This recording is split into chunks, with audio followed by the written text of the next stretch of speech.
What's up, everybody? Good afternoon. This is Nick the Comic Nerd, and today I'm here with Acefield Retro.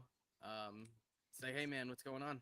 What's going on, man? Long time no see on this pod. You and I go way back doing StreamYard streams from all the way back in 2021. So it's awesome to be back on here. Wow, I realized it's been 5 years already. That was a lot of fun, man. That's when my schedule was like a lot more normalized, and we did our AEW show. I loved that. Yeah, dude, it was awesome. And obviously, you guys can still find me at Acefield Retro on Instagram. Still been reviewing wrestling at Turnbuckle Tavern. And also, I've grown my resume on the independent wrestling scene, doing ring announcing and working in pro wrestling. So it's been quite the journey, but all comes back to having conversations about what we all love. It's pro wrestling. We're going to rank some pro wrestlers today. Yep, so we're going to do the ranking list. We're going to list our top 10 favorite wrestlers, number one being the highest. And then we're going to give one honorable mention. We each give a little backstory as to why that person's on our list.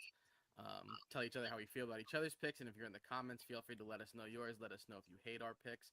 There's no judgment here. So we're just here to have some fun. So when building your list, were you able to just do like your 1 through 10, or did you have to like list out a bunch of guys first? It's essentially what I did. I had a list of about 25 to 30 guys that were immediately at the top of my head.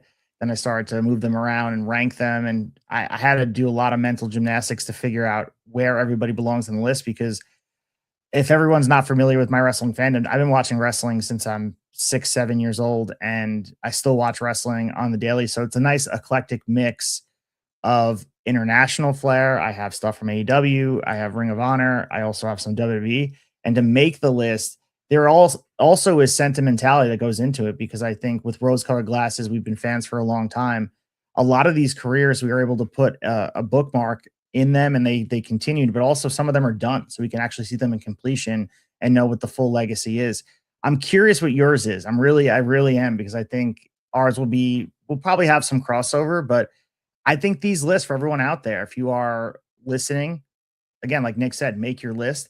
But there's so much to be said about this is a subjective topic because as pro wrestling is, it is an art form that can be looked at in so many different lenses, and that is sometimes causing derision within the fan base. But wrestling is seriously the in the eye of the beholder, and that's what we love about it.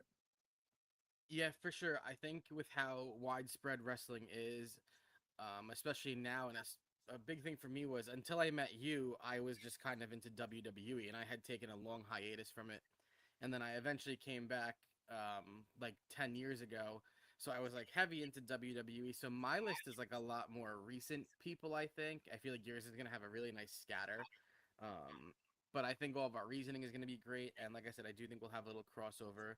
And our lists are based off of whether it's matches, just in ring stuff in general. So we'll give you guys all the reasons and everything. 25 to 30 is hard. In my other two episodes of the ranking list, I kind of got up there. Like I did one list at like 35, and I was like, I have to get to 11. And then in this list, I have I think just under 20. It was a little bit easier for me because I think I knew my top five, and then placing them in the order was hard. And then my last five, I was like, this is kind of hard. And I kept like bouncing and scribbling out names. So, but Yeah, dude, but it's challenging. It really is. It's one of those things where you put some guy in two and you're like, oh, I think this guy's better. How do I have this guy ranked over this other guy? And like I said before, there's a sentimentality to your fandom. And I think for some of the wrestlers that are still wrestling, and spoiler alert, there is a couple on my list that are still wrestling. I think it's easier, like I said before, to put in completion a guy that's retired and you can see from start to finish what they did, what their legacy is, where they ended up. And some of these dudes, too, like you have to consider where they were at the end of their career because I know that legacy is important and ending when it's right is also part of the legacy piece. Shawn Michaels, of course, had that great retirement match against Taker in Arizona, but maybe some points would be taken off for some people because he came back to Saudi Arabia and wrestled, and people are not happy about that. I don't know. very fair. So I'm gonna lead us off as always, and we're gonna start with our honorable mentions. So these are the guys we have one honorable mention each. We'll talk about. These are the guys that just didn't make our top 10. So my first honorable mention, and I feel like from the jump, I'm kind of I'm trying to think how to put it. I feel like I'm on the edge here with this one, and I feel like I might get a little hate for it. But I think because of his career and everything in wrestling itself, my honorable mention is Jeff Hardy. Being a kid when I was watching wrestling, because as a kid we weren't allowed to watch wrestling, but we would go to my cousin's house, and my uncle would always be watching wrestling, and we'd just sit and watch with them because why not? And Jeff Hardy was like that first guy who like was crazy in the ring, like jumping off the high ropes, doing, twisting and doing fulls and backflips and everything off of any height. He didn't care. He was one of those wrestlers that, like, as you look at it in his career, and for somebody who is, I feel like, coming to the end, he always put it all out on the line for you.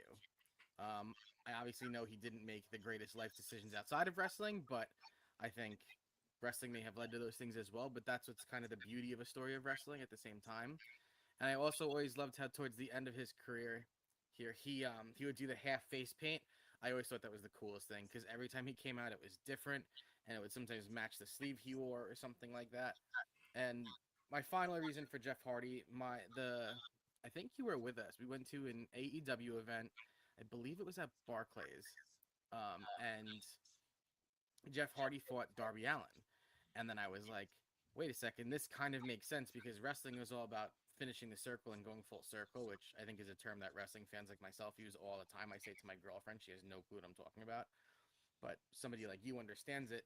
And seeing Darby wrestle Jeff Hardy, and for example, Darby Allin did his what's his finisher called, where he crosses his arm and falls backwards? The coffin drop, yeah. The coffin drop. So I remember that they had set up chairs outside the ring, and then they put a ladder in the ring, so it must have been like an 18-foot drop. And Jeff Hardy was at the top, and you're like, oh, he's gonna swanton bomb this guy. And then the match kept going. Darby got him down, and eventually Jeff ended up on the chairs, and Darby did the coffin drop from the top, and it was a crazy finish. The crowd went nuts. We had great seats kind of right in front of it. And again, I think it was almost like that's Darby's tribute to Jeff Hardy for being that maniac in the ring that everybody needed. So that's my Jeff Hardy pick. Yeah, dude. And I think Jeff Hardy, there is his legacy throughout wrestling. And I think as time goes on, his career is being able to look at through a different lens. And people grew up watching him, his WWE championship run in the mid 2000s, those big main event matches against CM Punk at SummerSlam as we approach SummerSlam weekend. But he's another guy still wrestling. The fact that he's in TNA right now, he just held the tag titles with his brother Matt, doing great things. And he's one of the rare cases where you look at a career and you can say he was a legendary tag team wrestler. He also became a great mid-card wrestler and then climbed the ranks to become a world champion. You're right in what you said about the life decision piece, because that does play a part. And I think if he would have made better decisions, he probably would still be in AEW. I think AEW is trying to build up to the Young Bucks versus the Hardys match, similar to the match we're going to get at All In this year, Edge and Christian versus the Young Bucks for the tag titles. I think they desperately wanted the Hardys there, but obviously Jeff made some bad decisions. He owned them. And again, he's in total nonstop action doing his thing. But you're right. Jeff Hardy's impact is immense. And when you talk to wrestling fans of a certain age, he is their GOAT. And even though like Darby Allin has done things that really surpass the risk taking of Jeff Hardy, I don't think it would be possible to be on national TV doing the things like Darby Allin does. And some of the other car crash type of wrestlers that aren't just, I'll mention one here. They set the foundation for what was possible. And Jeff Hardy kind of broke the mold of what a main event wrestler looks like. And he never really changed. He was who he was. Yep. So I kind of misunderstood the assignment. I did 7 honorable mentions. I just like kind of grouped them in one phase, and I'll just list them by name, and I'll give you like a couple anecdotes about why they're there. And just to be clear, each of these guys had a legitimate chance of cracking my top 10, depending on the day, depending on my mood. And that's probably the hardest part about making lists like this, because if you handed me one match from each of these, wrestlers above, I could watch them for the rest of my life, and I think I'd be perfectly happy. And I think looking at the match examples and era specific references, when you look at those things, I got guys like Seth Rollins on here. I got guys like Chris Jericho. I also am a sucker for big man wrestlers, the guys that can move. Guys like Big Boss Man, guys like Bam Bam Bigelow, Brody King, Mark Davis right now is one of my favorites in AEW. I love Mike Awesome, rest in peace. Masato Tanaka is amazing. I mean, I feel like Masato Tanaka and Mike Awesome have to put together. If you guys are out there and didn't watch Extreme Championship Wrestling back in the day, those might be the best matches that happened in an ECW ring with Masato Tanaka and Mike Awesome. They absolutely tore it up. They ran it back in 2005 at ECW One Night Stand under WWE umbrella. I would be remiss if I didn't mention Terry Funk, Rey Mysterio. These guys are, when I talk about breaking the mold. And then the thing about Terry Funk, and I guess I'll kind of end on him as far as honorable mentions go. This is a guy that was an old school 70s wrestler '80s wrestler, went to WWF. He was sort of this old school wrestler guy, and for him to reinvent himself in the '90s and be a benchmark foundational member of ECW for one of the reasons that they were able to be on pay per view and eventually get a national TV deal. People need to look at the case study of Terry Funk and reinventing yourself, because I think that adds points to a wrestler's career when you reinvent yourself and grow outside the box. Chris Jericho is another great example. He's always reinventing himself, good, bad, or indifferent. He's finding a way to be different. Terry Funk is an innovator. The dude learned the moonsault in his 50s. Just an unbelievable case study of what it can be to grow outside the box and not take wrestling as what it is. He's willing to be different as an old school guy and brought legitimacy to ECW, just like Chris Jericho brought legitimacy to AEW when they first started. I think those two things are important, but they just didn't make my list. But like I said, any given day, if he were recorded in 3 days, maybe they would have been in my top 10. That's fair. It's hard, and like those guys are all legends. Those are all well-known wrestlers, and that's again a nice spread. Like we were talking about, you go back to Terry Funk all the way to today's guys like Seth Rollins, and Chris Jericho is one of those people with such a dynamic career that he's been all over the place, and everywhere he's been, it's worked. We've seen wrestlers go from one company to the next, and it just unfortunately doesn't work. Whether it be just their performance, roster size too big, not enough TV time, things like that. So, solid list. A bunch of your guys are on my list. So, like I said, I have a lot more current wrestlers, I feel like, so it's cool to see that you have a nice spread just on your honorable mentions alone there. My number 10, and I feel like I'm going to get some hate for this one too, but this is just my guy. And my number 10 is Roman Reigns. I really wanted to move Roman up my list. But when I got back into wrestling about 10 years ago, I went to SummerSlam 2018, and I already liked Roman, and this was before his whole battle with leukemia and everything in his when he had to go away for a while. But Roman was that guy who, like, you looked at him and you just thought Roman looks like a champion. And during the time, he always had his feud with Brock, and I was like, this is the best. Like, in my eyes, and again, I had missed a lot of things growing up with wrestling, and I missed like a long period of it, but I was like, these are the matches. These are the two gladiators going at it. There is no David versus Goliath in this. Like, there is just two massive men going to beat the hell out of each other. And I remember before SummerSlam, I'm sorry, right after SummerSlam. So at that SummerSlam 2018, Roman and Brock came out to the ring. And at the time, Brock was just tormenting Roman nonstop. And all the Raws leading up to it, putting him into headlocks and everything, and just um, F5ing him and everything, and suplexing him everywhere. Then Braun Strowman comes out because he's got the Money in the Bank title. And Brock goes out there eventually and tells him, like, shut up, F5s him, throws the Money in the Bank all the way to the top of the ramp.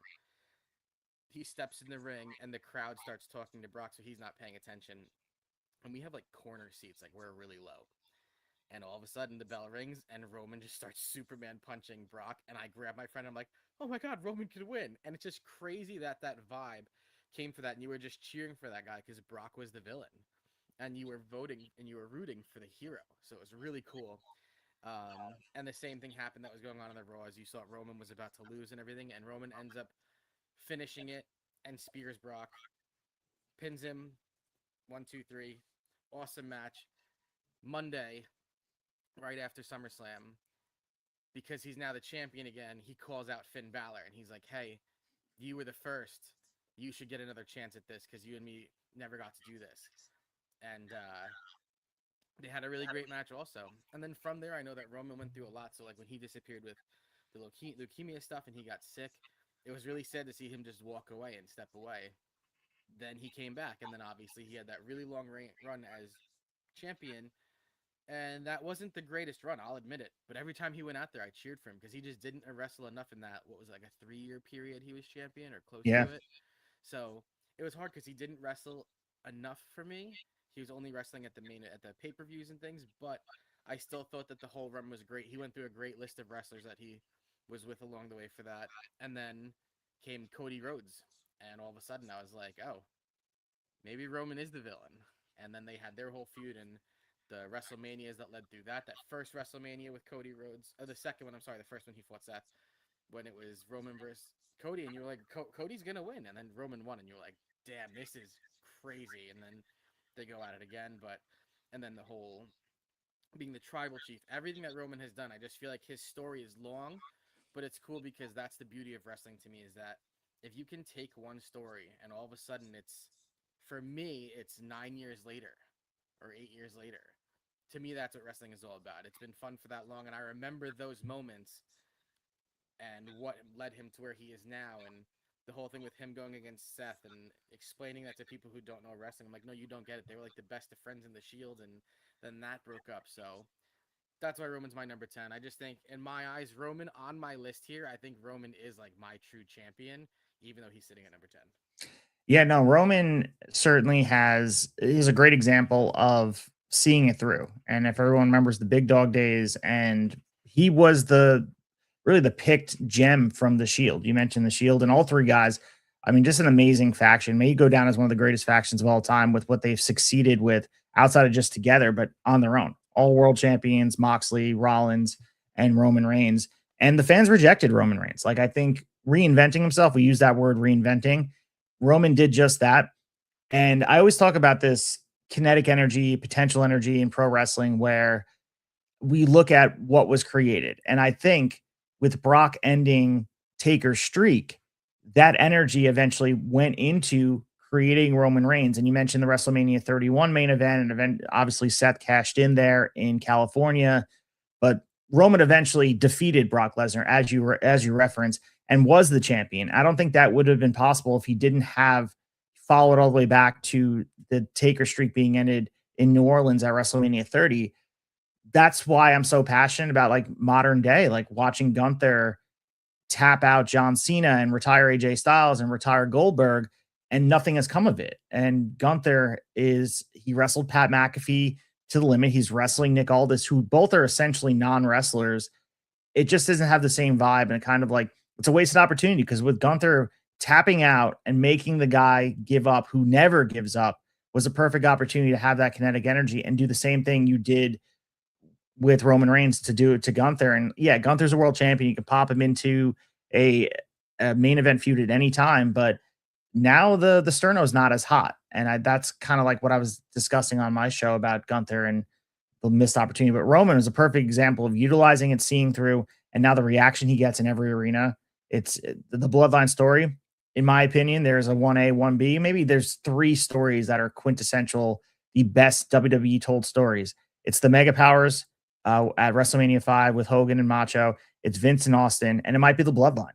And that is like, from start to finish, that has been the crown jewel of WWE, and kind of created this TKO monolith that we're looking at because of how successful they were. And now you can make the case they need something more. Is the Bloodline hitting as it used to? But it's not Roman's fault. Roman certainly shows up every week, and he has that star power that you're so desperately needing on any given wrestling show. Yep.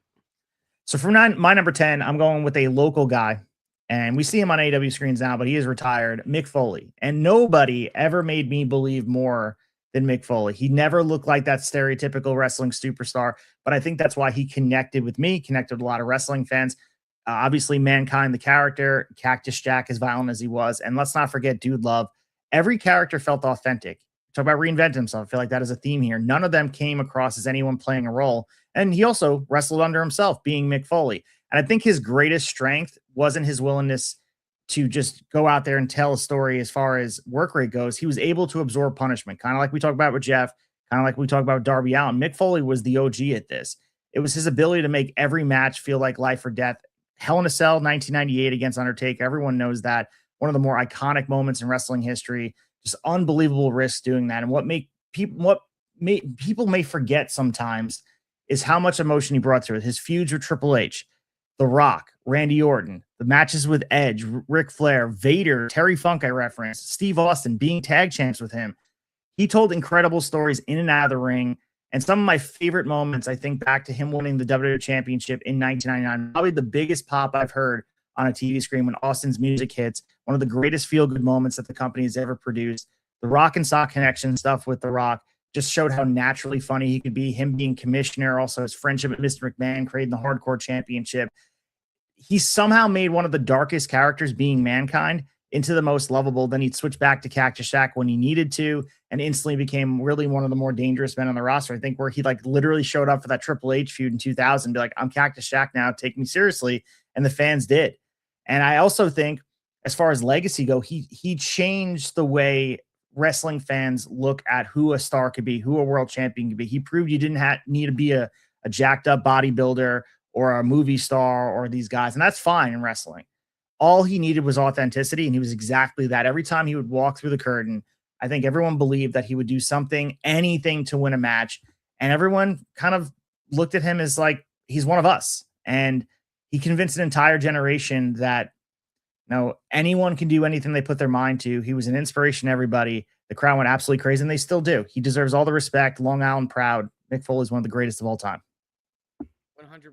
I think when you said that Mick Foley is one of us is the perfect example of Mick Foley's lifestyle, because he's in comic shops all over Long Island by us. And at the same time, usually what he's wearing is either like a graphic tee or he's still wearing like a flannel that he cut into a vest or something. Like, Or dressed as Santa Claus. yeah, exactly. So I just think it's amazing because that's what like we wear to those events. So it's cool that he does the same thing, and it's not. He took like his life and made it into his character, and we just didn't know it. Yeah, he's one of the greatest, dude. For sure. I think besides the Undertaker match, his I Quit match, I remember watching that a few years ago with The Rock. Yeah, Royal Rumble '99. And that was his family was in the stands, right? Yeah, they featured that in Beyond the Mat, which was so hard to watch. And we're so spoiled now with the behind the scenes stuff. They obviously release on Reel. We get a peek behind the curtain nowadays so naturally. But when Beyond the Mat first came out in '99, I think it was '99, maybe 2000, it was after the Royal Rumble match. People were shocked to see it. And I really believe it changed the way wrestling was practiced, because those headshots were just brutal and it plays a part. The CTE stuff is real, and concussion and all that stuff. Like, that match was absolutely out of control. And Mick Foley put his body on the line for that and for the fans. 100%. That's one of those matches where I'll show people clips when, like, if I'm watching wrestling or clips at work, and they're like, "Why do you watch that? It's fake." And I'm like, "Watch this," and you put that on, and they're like, "What is that?" And I'm like, "This is wrestling. This is what's really happening. This is what these guys Crazy show for us. It's incredible." My number 9, and I almost like want to change some of this on the fly with some of the guys we've been talking about, but I'm not gonna. I'm gonna hold true to my list because everybody was in here and I just couldn't get them on the list. My number 9 is Seth Rollins. Rollins is one of those guys for me. It's kind of the same concept where the people he's beat and the career he's had, and I truly do like his lifestyle outside of wrestling. I just think he's one of those good guys. I love that he's a diehard Bears fan. I know you don't love that, being a Packers fan, but this kind of all does the same thing. Like, when I got back into wrestling, it was the whole Shield breakup, and it was basically when Dean was just beating on Seth. And I'll never forget when Dean. It was after Seth fought a match. I think he lost. Dean goes outside the ring, pulls up the mat. So now it's just the concrete floor, and he DDT Seth, and I was like, this is so messed up. And eventually it worked out where they all became close again. And then that same SummerSlam I was talking about with Roman and Brock, the first match was Seth versus Dolph Ziggler. And Ziggler was one of those guys that I was just like, I hate this guy. He's so good and I hate him. And it's very likely he could win. But throughout the entire match, and Ziggler had Drew McIntyre at his side outside the ring. And it was a great match. It was nonstop, and it was really cool because that was the same year that the Avengers Infinity War released. And Seth came out dressed in like the Thanos chest piece. His leg was the gauntlet. It was sick, and I was like, this is gonna be so good. Match ended up leading to Dean had to DDT Drew outside the ring, and it gave Seth the opportunity to pin Dolph Ziggler. So for Seth, it's really cool for me because I do love the entrance. I think Burn It Down is a little long. However, when he comes out, I scream it every single time. I don't care what kind of mood I'm in. I have to just shout it at the top of my lungs. I think his moveset is fantastic. I love the Falcon Arrow. I think it's so cool coming off of this the Super Blockbuster. And then the Stomp is just incredible. And he's hit the Stomp in so many great scenarios. And I think he's one of those guys who, for the company and during the times that WWE is down, sometimes he does a lot of big things for them that you don't realize. I like at his Instagram account, he pushes a lot of accounts for wrestlers that are in the indies, like making people aware of them. And I think that's something that's really awesome as well. His whole relationship with Becky, I thought that was really cool when that came out. And then I'll never forget. I don't remember what event it was. I think it was a WrestleMania, the outside match against Randy Orton when he went for the stomp on the back of Randy's neck and Randy launched him in the air into an RKO. That was the same night he cashed in. So he opened WrestleMania and then he went on to cash in later that night. Yeah. That's when he pinned Roman, right, on the cash in. Yep. Okay. And then even when he beat Brock at WrestleMania, I don't remember what it was, where he came 30, out 35 when they opened the show. Yeah. Still have that shirt. It doesn't Yeah. fit anymore. It's pretty tight, but I still have that Were shirt. you at MetLife for that show or no? No, I wasn't there. I wanted to be. I just didn't do it. Were you there? I wasn't, but it was a miserable day from what I understand. Like they Yeah. stopped running all the shuttles to the train and it was raining and it was before they did 2 nights, which I love one night, but Yeah. the show didn't end till 1:30 or something like that when Becky finally won the title. But yeah, that was a long night. But either way, they opened the show hot with Lesnar and Seth Rollins. Yeah. And it was cool because like you were like, how is he gonna counter Brock? And that's when all of a sudden he was doing the backflips out of the suplexes. Yeah. And his feet. So super cool. I think there's like a million moments that could go on and on about Seth, but like I think again, I just think he's one of those guys who's great for the company, great for wrestling in general, loves his job and loves to promote it. So Yeah, no, Seth is awesome, and he was on my list of honorable mentions. And just you mentioned giving back to the business, he runs the school in Davenport, Iowa, called Black and Brave, and I have some friends that actually train there with him. So he's giving back to the business. He showed up at some indies when the Bruin White Eagle Hall was like in threat of closing. I think they stopped running wrestling because the whole drama thing when there was like a fake stabbing incident, and it was huge in the Chicago area.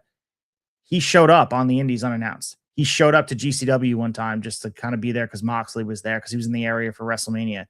He's been down for the independents. And he was an independent wrestler, Ring of Honor, Tyler Black. This is a guy who has been through and through, understands what it is to struggle. And he is a WWE lifer. He's a WWE Hall of Famer, but he is at the very least like he still understands the grind and understands pro wrestling at a very, very high level. You mentioned all those moments. You can go there and spend it all day and talk about it. This is a guy, if he retired tomorrow, he'd be one of the greatest of all time. And he's just fantastic and he's reliable. I know he's had the injury stuff with the knee and all that, but he's there. And you want to talk about reinventing himself. He's reinvented himself a lot of times. And I'm really excited for the match with Roman this weekend. I think that match deserves to be at a WrestleMania at some point, and maybe we'll get it. Maybe we'll do it at 43 because Roman has never pinned Seth Rollins. They did it on Raw back in 2014, but as far as the main event caliber guys, when they're fully realized, he is the Joker to the Batman, and he haunts Roman. So I'm curious how they do this at SummerSlam, and I don't want it to be a final thing. I want it to continue this story, and we'll always continue. They'll always reference the betrayal and the chair shot for the remainder of time. Moxley doing his thing in AEW, but the Shield looms so large over the main roster nowadays. Yeah, I think it was really sick when I think it was the second time that Roman fought Cody at Mania when everyone started coming out. I thought it was really cool. Seth came out to the Shield music. I was like, wait a second. Absolutely, because he knows, and if you really trace it back, kayfabe wise, the reason why Roman lost is because he made a decision. He could either hit Cody with the chair. He decided to get his lick back against Seth Rollins, and then it eventually cost him the match. WrestleMania 40 might be the finale of pro wrestling. I look at it as like it's the greatest peak of pro wrestling. It's only been downhill since as far as WWE goes. Everything was perfect aside from Stone Cold not coming out, but Taker coming out was still cool. Yeah.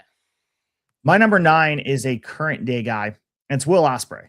And if you're not familiar with AEW, Will Ospreay right now is on the path to going to Wembley and getting a shot at Kenny Omega's AEW World Championship. And watching him evolve as a long-term wrestling fan has been one of the coolest things I've seen in wrestling for a long time. When he first broke out, he was known as a guy who could seemingly defy gravity. He was a skinny kid, unbelievable aerial offense. But what's going to separate him? We know he can do the flips. We know the Oz cutter, the athleticism made him must see. But somewhere along the line, he became much more than just this high flyer guy. He transformed himself into a very complete wrestler, adding some size. The striking now is part of his game, psychology, and really world-class storytelling. And that's not losing the credibility and the creativity that he brings to the table. And his list of great matches is like almost unfair when you look at him. The trilogy against Kenny Omega, already one of wrestling's defining rivalries. Like we're going to see it take place at Wembley this year in August. The matches with Okada, Shingo Takagi, ZSJ, Bryan Danielson, Takeshita, Swerve Strickland, Kota Ibushi, Takahashi, Pac. I mean, there's been so many matches. It doesn't matter if it's New Japan, Rev Pro, his home promotion, AEW, where he exists now, or anywhere else, if Will Ospreay's on the card, there's a good chance that he's going to give you a 5-star match. And that brings me to like really his consistency. There was one match in Rev Pro in 2020 where he had 2 5-star matches on the same card. No one's ever done that. And early in his career, critics dismissed him as someone who would only do flashy moves. He answered every criticism by becoming one of the best storytellers in wrestling. Again, this is my opinion on this. His heavyweight transformation changed everything. He put some muscle on. If you see him now, he looks like a main eventer. Now his finisher is the hidden blade. No longer, I mean, he does all the flip stuff, but the hidden blade is his finisher. It's a ground strike. The Stormbreaker is a move that a lot of people don't kick out of. And year after year, promotion after promotion, this guy goes out there. And I talk about the stages on there. One stat that's sum up to me is the body of work. And if you look at his cage match, it's a good resource I use for pro wrestling. Look at guys' matches and their results to kind of see where they line up. He holds the all-time pro wrestling record with 55 matches rated 5 stars or higher by Dave Meltzer. Whether people buy to Dave Meltzer or not, he is a wrestling historian. He passed Okada for the most ever. His first came against Marty Scurll at Sakura Genesis for New Japan back in 2018. And he also, as I mentioned, had the 2 separate 5-star performances at Rev Pro on the same night at Encounters 3 back in 2020. Whether you agree with Meltzer's rating or not, that's an incredible reflection on a guy that's able to go out there delivering at the high level. And dude, like, I expect him to go out and listen, man, he's still going and his legacy is not cemented. This was such a huge get for AEW when he was a free agent. And I don't know if what he would have accomplished in WWE, would he still be the same guy? Would he have the opportunity to do it? Who knows? But he is undeniable. And as he goes on, this is a guy stealing the show, putting on classics, whether it's a few hundred fans or 1,000 fans. And it's just a feel good story. He has a lot of open things that he works through, ADHD and things that are he struggles. And I think he was diagnosed with autism. And he came out about that and saying how he struggles to be on an open mic and stuff. And this guy just goes out there in front of thousands of people and performs at the highest level. He's the standard now. And like I said, he'll probably be number 1 in a couple of years. Absolutely. I think the cool thing about Ospreay is when I remember him coming around, the big thing was where is he going to sign? And I was like, looking back now, you realize with how phenomenal this guy is. You said it, the 55 5-star matches, and that's only in like an 8-year period. Right. Since 2018. So if you take the average of 52 weeks a year, we'll be nice and call it like 450 matches possibly, and to get 55 of them, and that's if he wrestled every week, which we know he didn't, but still, that's an incredible number to hit, to be number 1 on 5-star matches. But I felt like he was the Juan Soto, or he was, I'm trying to think of like another big name athlete. He was the LeBron James choosing Miami. Because you were like, where is he? Is this going to be WWE or is this going to be AEW? Is he going to go with Ring of Honor? All those things came into play. And I was like, this guy must be really good. And the first time I saw him, I was like, this guy is really good. So. Yeah, and I think he's a good advocate for neurodiversion. And this is a guy who like doesn't think inside the box. He's outside the box. And he is a good advocate for using autism as a superpower. Like, this is a great role model for everybody, whether you are diagnosed with autism on the spectrum or not. Him to go out there and hone his craft and do what he does at the highest level. He's a great guy. And I'm excited to see what he does at All In on August 30th in Wembley. Yeah, it's going to be sick. Him and Kenny, right? That's the match?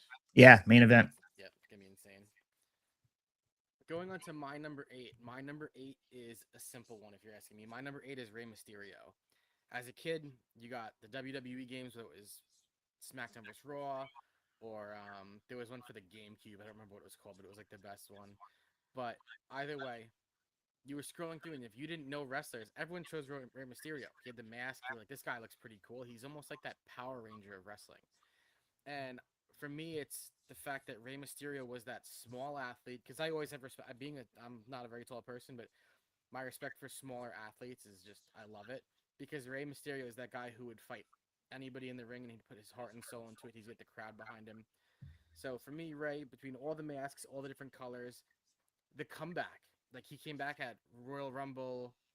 I don't remember when that was, but you were like, Rey Mysterio could win this, and then he 619 to the entire ring.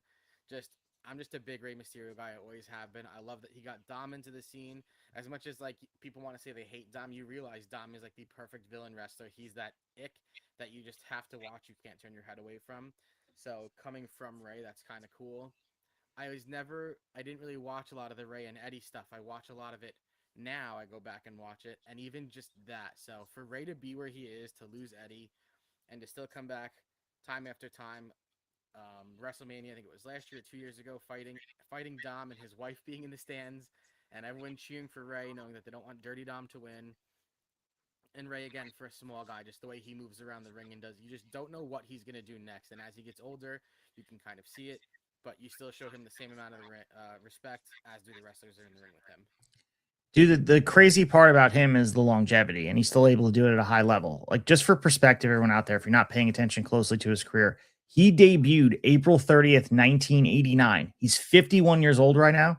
I was months old when he debuted in a wrestling ring, and he's still going. It's not like he's a legacy act, he's a part timer. He's able to go out there and keep up with even the young guys, and he'll probably do it for another 10 years. He is the on screen GM for AAA right now, so he's on screen in that way. You mentioned Dom, the legacy there, and passing on all the different lucha libre. He might be the greatest mass wrestler of all time, and there's a big list of all of them.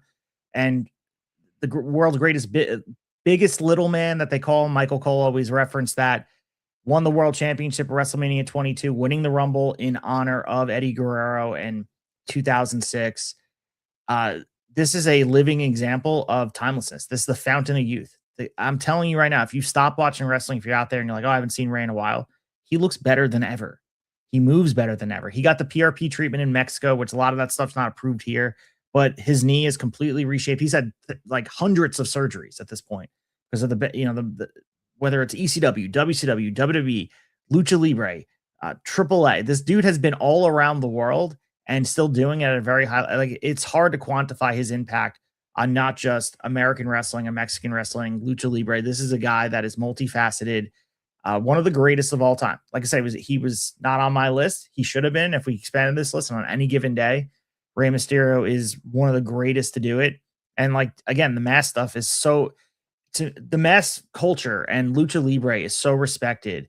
And for him he is royalty when it comes to pro wrestling. Yeah, I look at a lot of the new masked Lucha Libres. Like, you look at Ray Phoenix, you look at Penta, the Chad Gable thing that was just going on. Yeah, the Grande Americano stuff was crazy. When I look at wrestlers coming onto the scene and you see them wearing that mask, you kind of know, like, these guys looked up to Ray, and I think there's nothing more fair, and Ray deserves all that praise in his career. Yeah, and again, lucha culture is a big deal. If everyone was following the Fanatics Fest that was happening in New York, there is still, you mentioned Pentagon. He is signed to WWE now. Nobody knows his real name.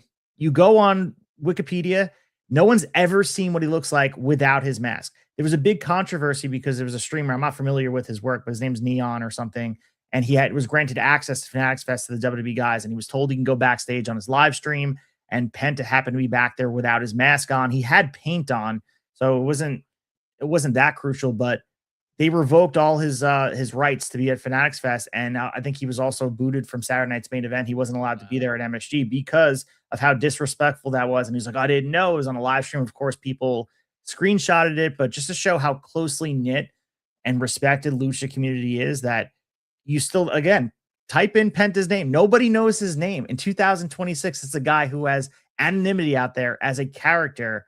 It's wild. I mean, unfortunately, WCW unmasked Rey Mysterio in the 2000s in WCW, but there is so much legacy, and Rey rarely makes an appearance without his mask. And if he does, it's a very big one-off. But again, Rey Mysterio is the GOAT, and he's the bar for Lucha. For sure, he's one of the guys. Last thing for him is, you know how like a lot of guys leave their boots in the ring when it's time. Part of me wonders, like, is he going to take the mask off one more time? But I don't want him to. Like, I'd rather him go out, take his boots off, and go when it's time, not remove the mask and wave. But he'll get one of those standing O's that you've never heard before. So mine number 8 is related to the Will Ospreay match that I discussed before. It's Kenny Omega. And he changed the way a lot of fans think about modern professional wrestling. And for me, he brought me back to pro wrestling. As a diehard wrestling fan for a long time, I felt disenchanted from the WWE product. In a post WCW world where WWE was monopolizing wrestling, I wasn't really relating to what was on the screen in WWE, and I wanted something different. And out comes Kenny Omega, one of the rare performers who completely shifted expectations for me and what a main event could look like. And before Omega, I think you look at the list, we already talked about some of them, the incredible wrestlers, but his blend of athleticism, the pace, and we mentioned long term storytelling, whether you love it or not, his style, so much of today's main event wrestling traces back to Kenny Omega. His resume, we talk about it, the matches with Kazuchika Okada, like to me, that isn't just my favorite feud of his and one of my favorite feuds of the modern era. It's one of the greatest feuds in wrestling history. Four matches that somehow kept getting better, culminating the 2 out of 3 falls at Dominion 2018. A match that a lot of people still think is the greatest wrestling match ever held in a wrestling ring. And before Okada, he seemed incapable of having anything less than an outstanding match, whether it was Kota Ibushi, Naito, Tanahashi, Bryan Danielson, the matches he had. I was at Grand Slam at Arthur Ashe in Queens for AEW, just them locking up and we getting just this buzz in the arena. I get chills thinking about it. What makes Kenny so special to me is how big every move feels. And the one winged angel was something that was protected for a long time. No one had ever kicked out of it. MJF just got that honor recently, kicked out of the one winged angel. He found a way to become this emotional turning point for pro wrestling. And I love how fearless he is creativity wise. He's a guy that goes out there and reinvents himself. I keep using that word. He was the cleaner in New Japan, being the centerpiece of the elite, an executive vice president. And let's not forget, for all the people out there on Nick the Comic Nerd's feed, I know you guys love video games. He does too. Always talking about video games and video game music and the art of video games, doing the streaming and all that. It never feels forced. He's willing to take risks. And unfortunately, this is his last swan song. He's AEW champion. He's had a lot of stuff, the diverticulitis. The clock is ticking. The sand is going through the hourglass. His career is coming to an end. So appreciate it right now. Probably his last championship run as far as world championships go. I think he's going to be hanging it up soon. And if someone doesn't get Kenny Omega, because there's a lot of hate out there, whether you're listening to Jim Cornette or someone that doesn't like Kenny Omega, my first question is always, have you watched the Okada matches? So if you're out there today, find a way to watch that Dominion match, 2 out of 3 falls.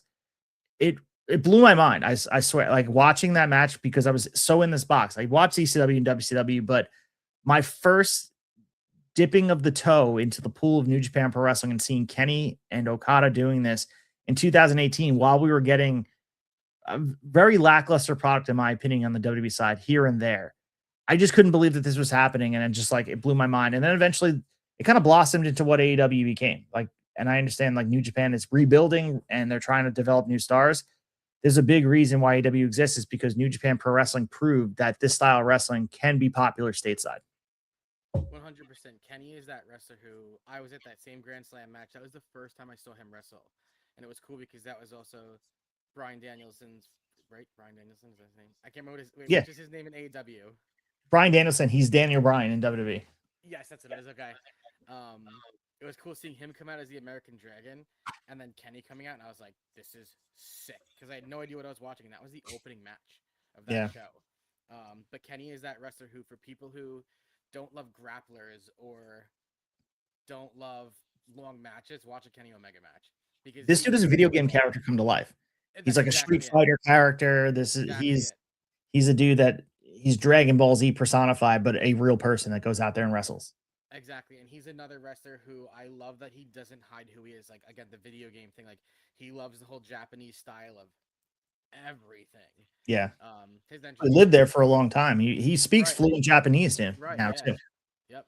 It's crazy because he's one of those guys. Again, I have his entrance music with I don't think he has words in general in it.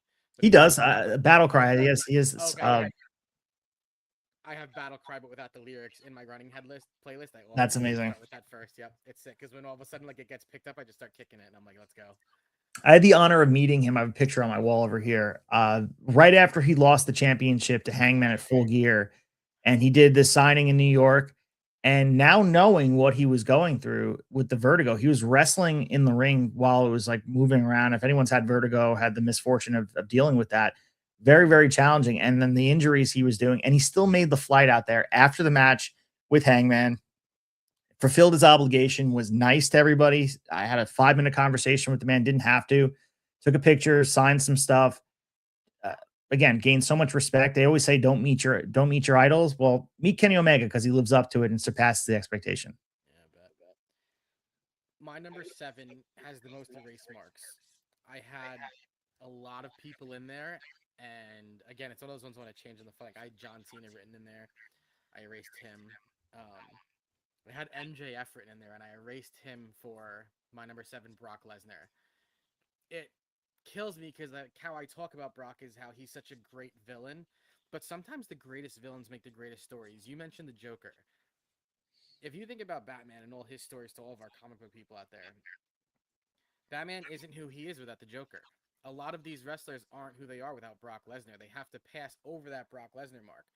And like you were saying, like Brock Lesnar beating Undertaker, which I think the whole world still disagrees with, but it just had to happen, is one of those things that you look like, okay, he beat Taker, he's now the top of the, he's the top guy, and then everyone else has to come along and try and beat him, which has happened, obviously.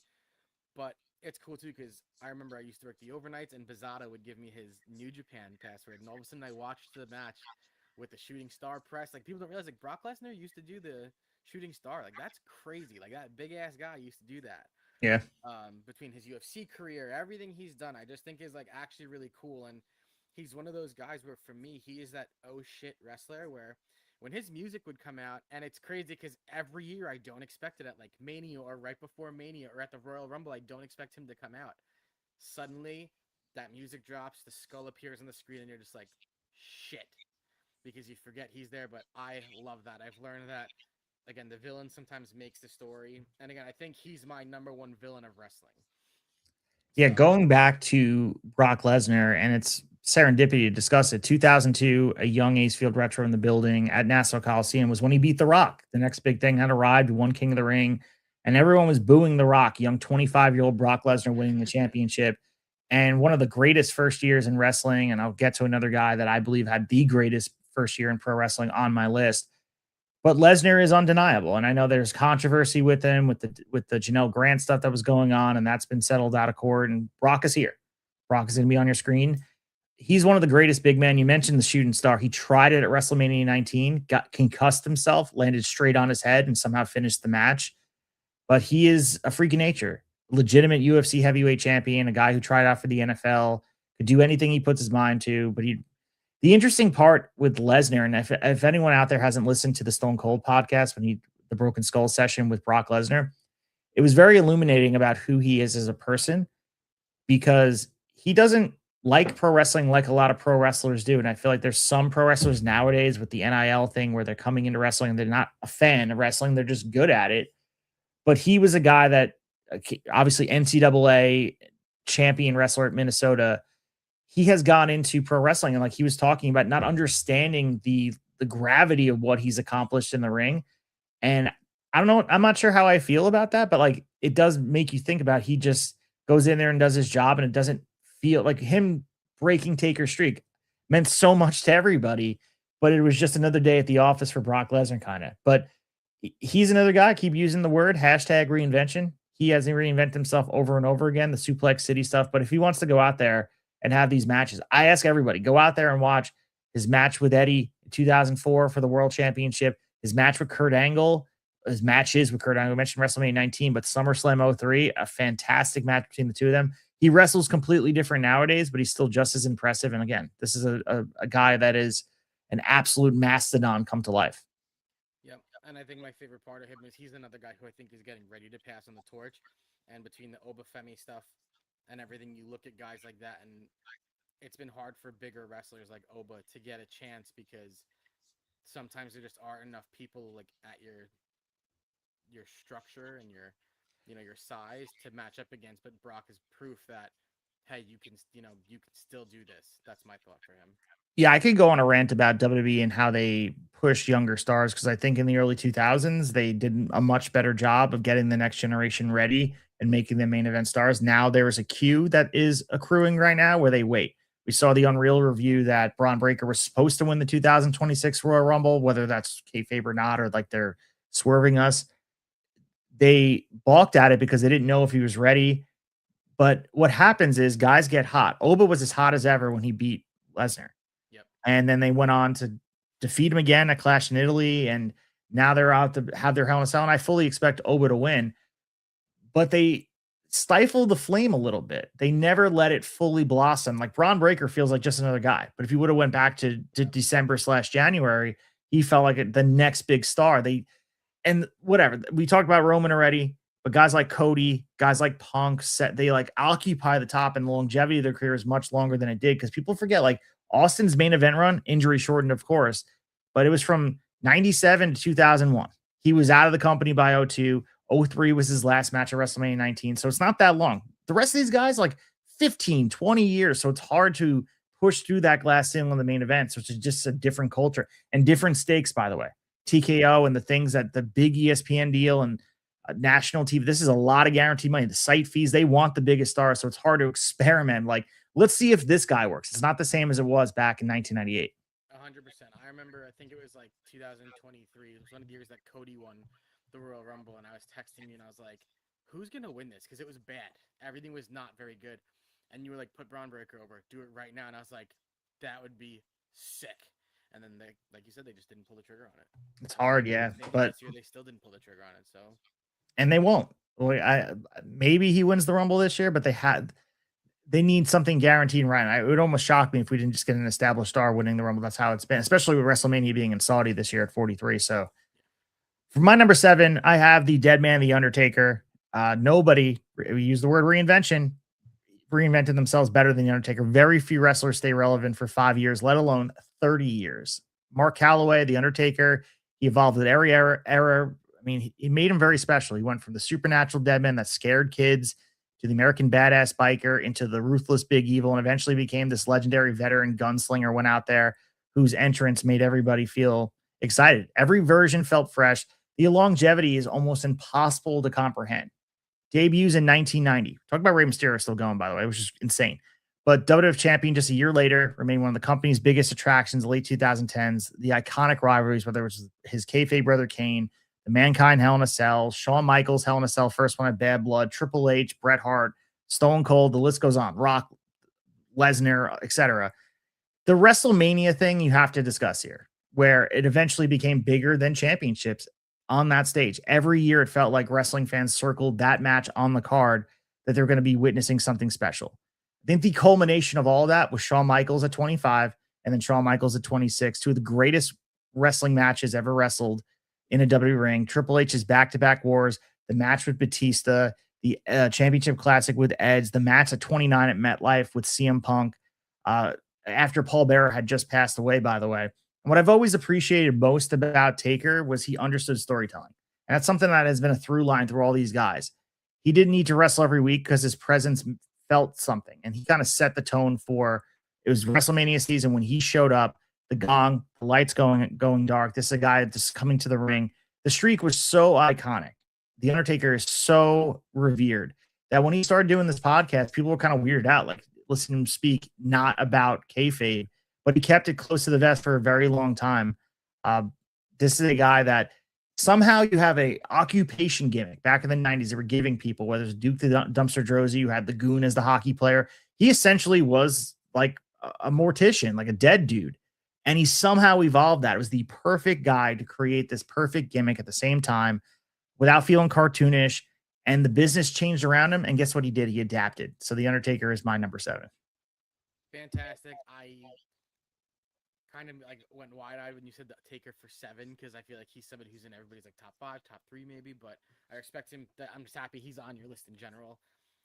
He's one of those guys like where you love the Undertaker and you learn to love Mark Calloway, you know, because they are two totally different people. Because the Undertaker is kind of like, you know, he's the dead man. He's like that demon from hell, and for me, Mark Calloway, he's a big believer in Christ, and I love that stuff. He has a prayer box that Jesse James from West Coast Choppers made him, and he talks about it all the time, how he goes through it every single day. He'll just pull one out, and then him and his wife, he married Michelle McCool, right? That's what it is? Yes. Mm-hmm. Yeah, like they'll just discuss it for like a few minutes every day. I love that. Like, I just love that part of him, so. And growing up, he was one of the reasons we weren't allowed to watch wrestling because my dad was like, don't watch that guy. He's evil. And we were like, okay. And then we'd all sit there and try and roll our eyes back and stick our tongues out. And could never do it, but yeah, one of those guys who's just electric. And I'll never forget, like, there were a few times where all of a sudden he'd point back to the entrance ramp and the lightning would come down. And I was like, oh, he shoots lightning. And then I remember my uncle being like, Nick, if you were there, he's not really shooting lightning. And I'm like, yes, he is. Yes, he is. Yes, he is, Uncle. My number 6 is Adam Cole. Um, Wow. I when I first got back into wrestling, and then all of a sudden I was at work one night and NXT was on. And I was like, oh, let's watch this. And again, this leads to another small wrestler. And the way that he fought, I remember he fought Swerve Strickland. I don't remember what his name was in NXT. It was And Shane Strickland, so it was that was close. a shit, yeah. And then he was a part of what was their faction in NXT? Undisputed Era. The Undisputed Era. Fantastic. I loved all of that stuff.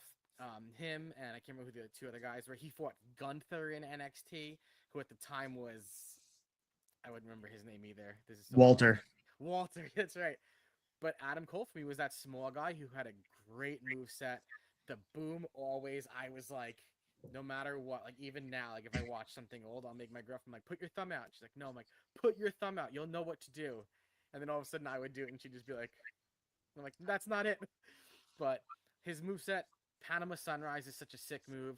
The boom is nuts when he lowers the knee pad. Um, and then I remember hearing like when he was gonna go to WWE from NXT, that he was supposed to just be like the manager for Keith Lee. I can't remember his name either in NXT. It was Keith Lee. Yeah. Oh, it was Keith Lee. All right.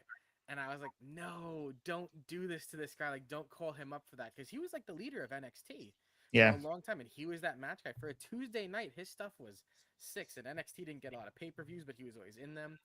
Then he shows up to AEW. I don't remember what the show was, and he came out like All right out. after. Same day as Bryan Danielson came.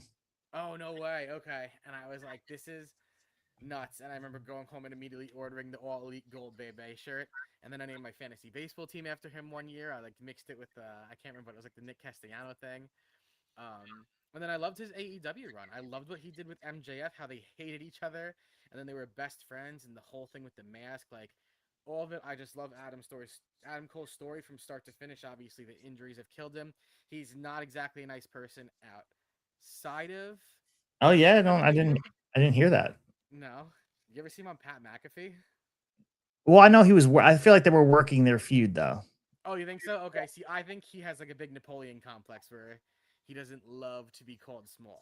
because But eventually that became the match. They had the match. And McAfee's first match in the ring was against Adam Cole, so I think they were oh my gosh, working. that's right. I totally forgot about that. Okay, Yeah. totally right. But yeah, either way, I'm a big fan. I actually liked when they did the Bret Hart Memorial Tournament. He was in there early on, and him and Britt were Oh, in and it. yeah, That was great. Owen Hart, I'm sorry, that was fantastic too. So I just like the story that Adam Cole got, and I like that he was supposed to possibly be this manager and kind of just be the sideline guy to going to AEW and getting the chance he did. And again, I think some of my favorite storytelling is that AEW stuff with MJF, like going into Wembley, having that long match. I don't know if that's the same match where they fought for, it was like either half an hour or an hour, and he quickly grabbed the he wasn't the champion, MJF was, and he grabbed the mic and he goes, 5 more minutes, like give me 5 more minutes, and you like stood up like, give him 5 more minutes. But yeah, dude. that's The concussion stuff looms large. It's unfortunate. But his breadth of work stands out, even if he never steps in foot in the ring again. And I don't think he will, unfortunately. The concussion seems to have loomed large. He was off TV for a while, then he was on screen at All In last year, relinquishing the TNT title. Was supposed to wrestle Fletcher, and then they essentially said he can't wrestle. It was very sad. He was very emotional, but his legacy looms large. That NXT run was awesome, and we mentioned like a light in a dark time. NXT Black and Gold was must see TV in a time where WWE TV wasn't. And the disconnect between the main roster and NXT was an issue for sure, because a guy like Adam Cole being the top guy and then going towards the main roster, like Vince McMahon or whoever was saying you need to be a manager, that just showed you that this pipeline wasn't working. And it happened with multiple people, whether it be Keith Lee, you mentioned, like they made him Bearcat, or Karrion Kross, like they gave him the goofy mask. There was a disconnect. And NXT now is like they're doing a better job of getting these guys ready for the main roster, but it's not the same product. But Adam Cole's legacy, the Bullet Club stuff, the stuff that was happening in AEW, as short-lived as it was fantastic. And we're lucky enough to have him there. And that debut at All Out in 2021 with him and Bryan Danielson on the same night is like one of the greatest moments in pro wrestling history. And then followed shortly by CM Punk debuting in Chicago on that Rampage.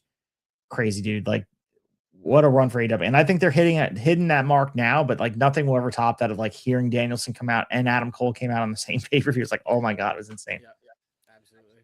My number 6, we talk about first years in wrestling, and to me, there's no greater first year in wrestling than Kurt Angle. And he might be the most gifted wrestler of all time naturally. Because this guy, if you go, obviously everyone knows the history, Olympic gold medalist, won the freestyle wrestling gold at the 96 Olympics.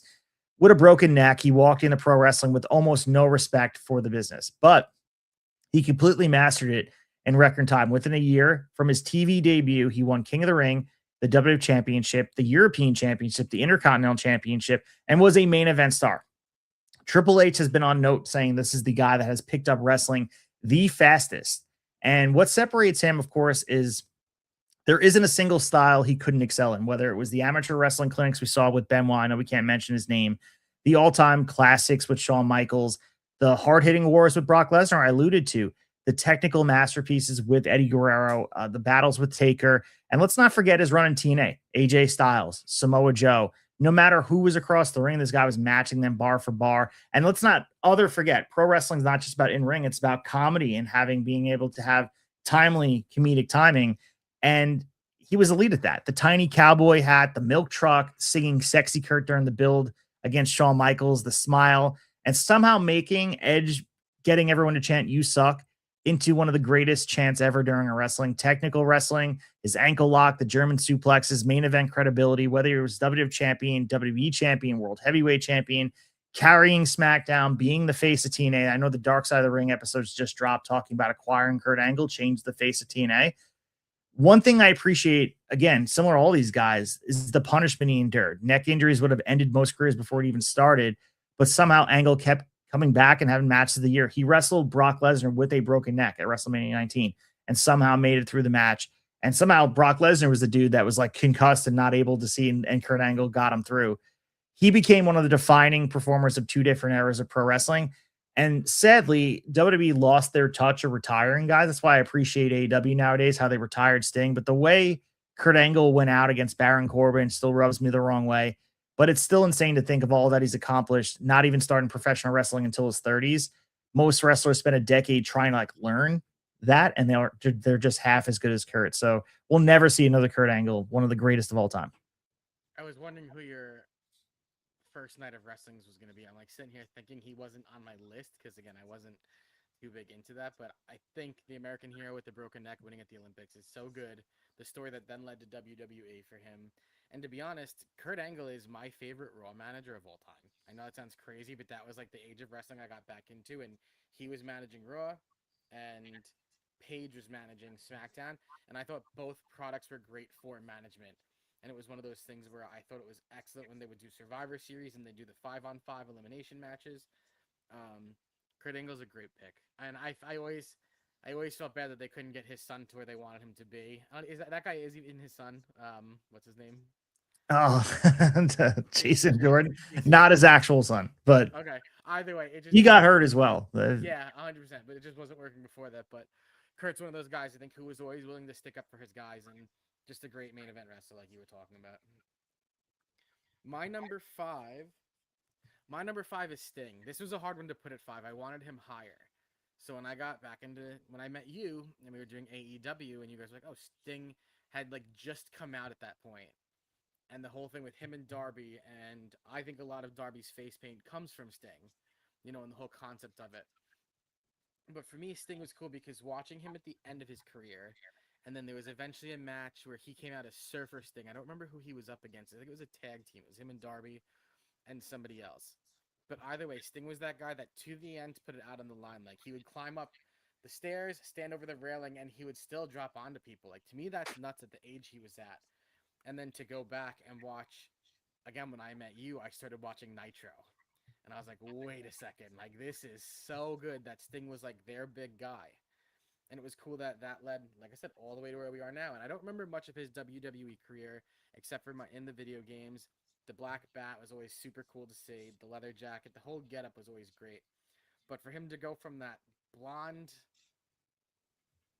Surfer Sting style guy with the light colored pants and everything to where he was at the end, I just think all those in betweens are really cool because he's there and then maybe he's not. He's there and then maybe he's not. He's there and then maybe he's not. But The fact that, like you said too, that AEW was able to retire him properly. Nobody deserved it better. But again, I think he's one of those guys who led that generation of wrestling to what they are now. Again, with the whole dark look and sometimes just mixing it up. I remember. Oh wait, did he come out as Surfer Sting? I remember that CM Punk came out as did the Surfer paint, right? Is that what I'm thinking of? Yeah, you might be thinking of that and paying tribute to Sting on that run for his That retirement. that might Yeah. have been it. Yeah, it was cool because Sting was that guy in AEW towards the end. Like you didn't expect him to be champion, but we didn't need him to be the champion.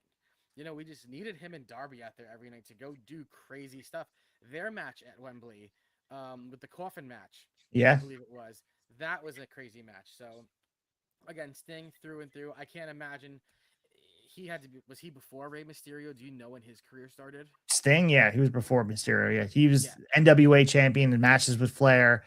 Dude, the stuff in WCW, everyone needs to go back and watch that Starrcade build. And ultimately, it did not live up, but that was one of the more must see matches that we had between Hulk Hogan and Sting. And people wanted so badly Sting to eventually, they went a full year where Sting didn't speak. He was in the rafters watching things. And you mentioned the reinvention. I know we keep saying it over and over again, but the reinvention into this Crow character became iconic. And for him to have these two distinct looks, and if you ask somebody as a wrestling fan, what do they think of? They probably think of Crow Sting, which is insane because the Surfer Sting was already a Hall of Fame level career in its own right. The AEW stuff was like icing on top of the Sunday because the WWE run was short lived.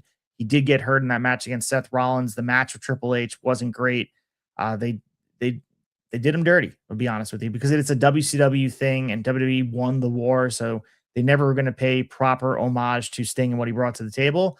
Now AEW on the other hand, Greensboro Coliseum, there was a very much Jim Crocker Promotions type of feel in the arena that night, and it was just epic to see what they did. Sting's one of the greatest, man. I actually had the honor of meeting him at the WrestleCade back in 2024 in Winston-Salem when I was visiting my parents for the holiday, and he was awesome. One of the similar to Taker. It's like very odd to be in the same room with someone that's accomplished such greatness, and no matter how old you are, you kind of geek out. Yep. It was cool because Sting was like that rival everyone wanted to verse with Darby Allin. Like remember the Young Bucks fighting him. And like when you look at, I love the Young Bucks, and you look at them and the fact that they wanted to go at it with him, which is awesome that everyone in AEW wanted to get in the ring with him, and I think pretty much everyone got the chance to. So Yeah, my number 5 could be number 1 on a lot of people's list, but it's Stone Cold Steve Austin. And he's not just the biggest star in wrestling. He helped save the WWF during the Monday Night Wars and completely changed what a wrestling superstar could be. The anti-authority Stone Cold character still looms large into WWE for a long period of time. The feud with Vince McMahon is the gold standard of wrestling storytelling. As I said before, we talked about the 3 quintessential WWE stories. It's the Mega Powers, it's the Bloodline, and it's also Vince versus Austin. And it's the fantasy of standing up to your boss, played out on national TV, the Zamboni, the beer truck, the Bang 316 making Vince piss his pants. Countless moments that like brought everyone to their feet. The trilogy, as far as in the ring with The Rock, the entire generation of fans kind of gravitated to it. 15, 17, and then eventually at 19, retiring Stone Cold, and nobody knew he was going to be retiring. Before Owen Hart's pile driver changed the course of his career, this is a guy that can go out there and be one of the best pure workers in pro wrestling. The matches with Bret Hart, especially the 13 submission match in Chicago, it's still considered maybe the greatest double turn in history of pro wrestling. And again, like he was able to talk about guys getting hurt, breaking his neck at SummerSlam 97. Again, full circle talk about SummerSlam and with that pile driver. He could have been off TV for a long period of time and stunted his momentum. What did he do? He stayed on TV, cut promos, and almost galvanized the fans around him. So when he was eventually ready to return, he came out swinging and forced him to become more of a brawler. And it actually made him a better, more fan favorite towards fans, adapting his style without losing what made him special, extending his career while remaining the biggest draw, maybe the biggest draw in wrestling history. And I mentioned the moment when Foley won the title in 99, when you have Stone Cold, the glass breaking, that to me is one of the greatest reaction triggers in not only just like wrestling history, but that elicits a Pavlov dog-like response that you have to cheer. Instantly, fans hearing that, they know what to expect. The Austin 316 shirt is like the greatest selling wrestling shirt of all time. It's a conversation starter. Stone Cold, again, we talk about like life after wrestling, has the 2 cats on his farm. and doing the 100%. podcast, and he's doing like the racing stuff, and he has his own beer, his theme song. Everything about Stone Cold is pop culture and represents WWF at its peak. And I wish we can go back, man, because Stone Cold's one of the guys that kind of represents that era. Stone Cold is one of those guys where there were no rules. I mean, he got away with everything. Nobody can back a beer truck into an arena and then throw beers into the stands like that. Like that's crazy. And he led to the whole, smash your cans together and hold them up and dunk them. Like it's great. The comedy that he brought outside of the ring, the Booker T match in the supermarket with the milk and everything. Yeah. Um, Vince being in the hospital bed and him beating him with the bedpan. Like that's what patients urinate in. Like it's hilarious. I think everything about him was just the best. He's one of the best dudes. His whole thing, Broken Skull Sessions, his beer came out that year of WrestleMania. It's a shame when he came out and he fought. Did he fight Kevin Owens? Yeah, he fought Kevin Owens, and then That was good. I thought they did that. That was well done. I mean, I thought that was well done. The problem with me was after that with the whole Vince McMahon coming out and he barely could do it. And Steve Yeah. literally laughed at him and he just like waved him off, like whatever. But hitting everybody with the stunner no matter what was always so cool. And then I'm gonna say it right now, my number 4 is Stone Cold Steve Austin. My big thing was I love watching all of his documentaries and his story because when you look at his story, he was one of those guys that he drove like this beat up little car that could barely run.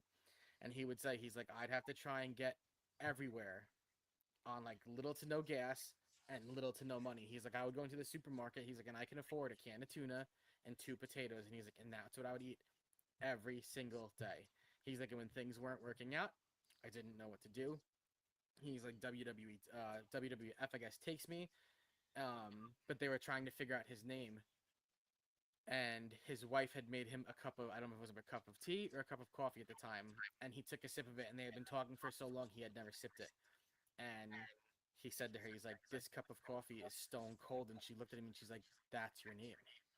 So I just think that whole run is awesome. And I look at the movie, The Wrestler, and I remember people saying, like, this movie is the closest related thing to what these guys really went through. And I watched that movie and I think about Stone Cold's story and how he got to where he is today. So my number 4 is Stone Cold. I'm gonna leave it at that. Yeah, and I see that we have Rod the Rican Comics in here as well, talking about the Hitman. Well, my number 4 is Bret the Hitman Hart, one of the greatest storytellers to ever step inside the ring. Everything he did and does has purpose. Every hold, every transition, every reversal, every facial expression advanced the story. He never needed flashy spots or the stunts that we see because he understood the most believable wrestling is built on the logic, the psychology, and really the raw emotion. He was working as the underdog or maybe just the fighting champion or maybe being the bitter veteran when he was later on in his career. He could make you believe every second of a match mattered, that it felt like it was real. He wasn't trying to steal the show with like the flashy moves, as I mentioned. He stole it because he made you care. The feuds we mentioned with Steve Austin, Owen Hart, his brother, the match with Mr. Perfect at SummerSlam 91, Shawn Michaels, of course, Ric Flair, Jerry Lawler, Taker. Every feud was a little bit different because, again, similar to Taker, he adjusted his style to fit the different styles of these wrestlers. Against Perfect, it was going to be like this technical, brilliant type of match. Against Owen, it was deeply personal because of his brother. Losing to Owen at WrestleMania 10 is one of my favorite moments, especially being a younger brother myself. And then Bret goes on to win the title later that night and had a just cause. And then again, bringing it back to SummerSlam 94, you have the cage match for the title. I still wished that Owen would win that match and win the championship. Every time I watched, I think like maybe he'll win it this time. But we mentioned Austin Bret, the double turns. Bret won the match, lost the audience because you're refusing to let go of the sharpshooter. Austin refusing to say I quit. The blood from a stone that became that iconic shirt. And the psychology was amazing on that night. And for Bret too, like this is another guy whose career was shortened by injuries. Could have kept on going. Like, did he make the wrong decision going over to WCW? The Montreal screw job bakes into all of this. Of course, he's made a reunion back. He came back to AEW. He was in TNA for a second to do like sort of ambassador things, but he essentially had to retire to the kick from Goldberg. And we never really got Bret in the later stages of his career like we got Taker and like we got Shawn. But Bret is a guy that, yeah, he comes off kind of bitter in conversations, but his peers trusted him. You can hear every conversation that they trust him to make everyone look better. And in many wrestling's biggest names, I mean, you look at all of them. Austin always cites the matches with Bret as really that made him and elevated him to what he became. Bret was that stepping stone. And Bret also was this measuring bar of, can you keep up? I like, and again, I think back to the emotion, just telling a story with your face. I think back again, WrestleMania 10, where he looks exhausted and his knee is bothering and him limping around. Uh, Again, that's what made him special. He didn't need to make wrestling look fake to make it look exciting. There's a reason why he is the bar for a lot of people. And Bret Hart, maybe not a lot of everybody's favorites, but because he's again bitter and he makes people feel a certain type of way. But this is a guy who is really like, wrestling was an art form to him, and he took it very, very seriously. He was, the Hart Foundation stuff, the 5 WWF Championship reigns, classics with nearly everybody. He earned the reputation of the excellence of execution. He rarely had an off time. I ask you to find one during that stretch run in WWF. I think he's another one I didn't get to watch a lot of, but I'll never forget the first time I watched the Montreal Screwjob was, I guess, like 5 or 6 years ago, and I said to myself, I know what happens, I know why it happens, but watch it with an open mind and forget everything you know. I watched it again 10 minutes after I finished it, knowing what I know, and I was like, damn, that's hard. But hearing that he went out and then punched Vince in the face right after, the next night on like Raw or something, I thought that was really cool. So Yeah, making the decision, WCW didn't know what they were doing. And of course, he got all this money. You can't blame him, life changing money, but wonder what it would have been like. And I know that's the fallacy of the predetermined outcome and this butterfly effect thing. Obviously, wouldn't have been wrestling Goldberg, wouldn't have been kicked in the head. Maybe the damage was done and another bump would have got him. But if Brett would have stayed in 97, it's the biggest what if. Like, what does he look like in 98? Do we get DX? Do we get all the stuff we saw with Stone Cold? Do we get The Rock? Like, I don't like, it's a very interesting ripple effect with him leaving for the Monday Night Wars. And WCW didn't know what to do. His debut, he was the special guest referee for a title match. Like, what? It's crazy. baffling to me. Yeah. My number 3 is Kevin Owens. I love Kevin Nice. Owens. I remember I was watching wrestling, and I think it was with my girlfriend, and she's like, we're watching an old match. I don't remember what we were watching. She's like, oh, you kind of look like him. And I was like, I mean, maybe, but probably not. Like, he's a really cool, like, awesome fucking wrestler. And he's one of those guys, again, who I always say put it all out in the line in the ring. I loved the him and Sammy stuff as much as I never loved and don't love Sammy. But when him and Sammy were feuding and they'd come to the rescue of each other in the rings for opposing matches and everything, KO was that guy also who, he's a big Stone Cold guy, you know? And the fact that they got to wrestle at that WrestleMania match was really cool. He beat up Stone Cold pretty good. Like, I didn't Yeah. think Stone Cold was going to through it. And I remember he like suplexed him outside of the ring. And I think I was at your house. And he was Yeah, like, you watched night 2 of Mania with me. yeah. Was it And night? then we Yeah, were night like, 1 or night 2. I think it was night 2. we were like, what the hell? Like, we didn't think Stone Cold was really going to have a match. But KO put him through it. It was really cool. I've always loved I loved when they initially did the stun Owens stun stuff. Like, I just thought that was really cool. But when it became like fight Owens fight, that's when you're like, this is a guy who's never gonna give up in the ring. I always thought he was pretty good on the mic. He's another whose injury proneness just haunts his career. You know, I don't know if we'll get another shot at him, but I always hope suddenly at a Royal Rumble, I'm like, I hope his music comes out. He's another one who I love the maniac run down the ramp or just the really quick walk down the ramp. He's just one of my guys, and he always has been. Again, for somebody who doesn't like Sammy, I thought that the whole thing with them was always fantastic. Their tag teaming, they were always going to be able to win. And for me, tag teams were always great because they could fight the Hardys, they could fight the Blood Brothers. What was it? The Bloodline? You mean the Usos? No, the Bludgeon. Was it the Bludgeon Brothers? Luke Harper and Eric Rowan. Yeah. Them, like, it was always a good match for KO. So, and it was cool because I don't think I ever actually saw him during a title run or saw him win a title. I know he's had a few, but for me, Kevin Owens is one of those guys that I like look at him as like a never give up kind of person. So as corny as that sounds, for me, like, KO would always go out there, take a ridiculous beating, but do some crazy stuff for a big boy to get up on the ropes and, do a somersault flip onto somebody and all those things. Like, I just thought he was really cool. There's a couple guys I put in boxes of being like, I didn't think it would work on the main roster. I don't think they would allow them to do what he did. The NXT Black and Gold stuff, his debut in NXT was amazing. You mentioned the feud with Sammy and just the run he had, the matches with Finn Balor. They had the match in Tokyo, the one at Barclays Center that I was at for TakeOver. And then watching him do the same thing on the main roster. And this all goes back to Ring of Honor, where he was Kevin Steen. And you mentioned Fight Owens fight, but there used to be Kill Steen Kill. That would be the fans would chant. Oh, wow, I never That, knew that. that he would go out there and just beat the shit out of people. He used to do this the steamalizer, which was this package pile driver into the corner of the ropes that obviously he would never do in the ring. He teases it sometimes in matches when he was here. He teased it against the match with Cody, but Kevin Owens is true and true who he is. He adapted his style, and for whatever reason, the higher ups and creative allow him to be himself. It's similar to like what we see with some of these other stories, like the Mick Foley's, and he became undeniable and like they adapted to him. And that doesn't always happen when these guys come over with a resume from independence or international. They like, you need to change in who you are. And Kevin Owens is like, yeah, he tailored the style a little bit down, but he still essentially was who he was. Lost a significant amount of weight, became Universal Champion, as you said, went after and had that great feud with Cody, which I feel like helped establish Cody after the Roman feud. And what I would love to see Kevin Owens come back. I know he's battling the neck fusion surgery, and we know how that looks. He's on Instagram sometimes, and he made an appearance at a fan fest, but it seems like it's going to be a long road back, and maybe we'll get him at SummerSlam. Who knows? I predicted in the Turnbuckle Tavern Wrestling Tonight episode that I previewed it. I was like, we might see Kevin Owens back sooner than later.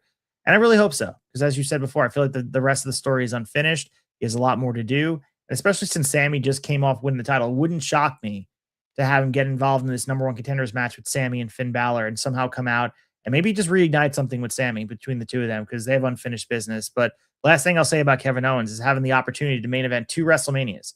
Night 1 at 31, and then obviously the match against Stone Cold was a main event as well. It was night 1 now that I'm thinking about it.